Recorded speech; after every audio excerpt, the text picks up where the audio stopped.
Welcome to episode 2 of the Confidence Reset for multi-passionate language learners who are looking for motivation, encouragement, and confidence along the way. So if you've ever felt guilty for resting in your language learning journey, even just taking a step back and reassessing exactly what you're doing. So many of my own coaching clients have brought this to me in their language learning studies. And I always tell the language learners I coach, right? Make sure you make room for some sort of rest, some sort of recovery in your studies. But language learners do tend to be very goal-driven and very ambitious. And all of this can really make us feel guilty for wanting to rest. And maybe deep down you feel like you haven't even earned rest in order to feel good enough to let yourself do it. So I want to dive in today about why this feeling is so pervasive in language learners and also just in general for high achievers. Plus also why all of it couldn't be further from the truth. We always have ever-present deadlines and to-do lists that we make for ourselves in language learning. And as you are watching this video, I remind you that rest is truly essential to our well-being, exactly as eating or drinking something is an essential need for our bodies to function properly.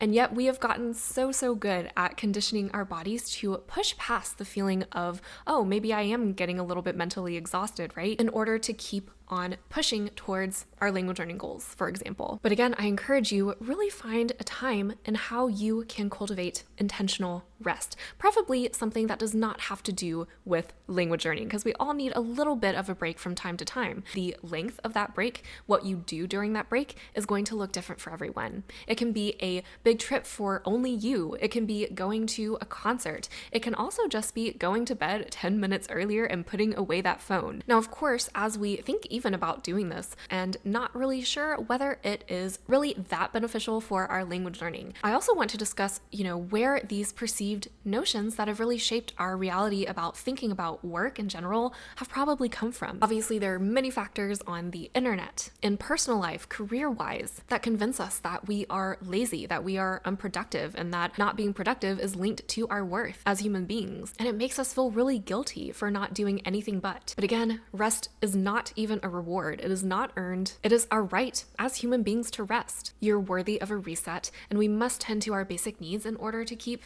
our whole vessel functioning, right? Your worth is not based on how many vocab words you've remembered today or grammar lists or how many lessons you did or didn't do in italki. You're right where you need to be. I give you permission to rest today in the way that is right for you, even if it's just something that you do for 5 minutes just for yourself. Give yourself permission to rest in every single season of your life in some way, simply because you're human, and it'll make for a much more sustainable and joyful language learning experience when you look back on it in the future. If you are interested working with me one-on-one, make sure to check out the description below. Otherwise, make sure to give this video a like, subscribe, and check out this video for more language learning confidence.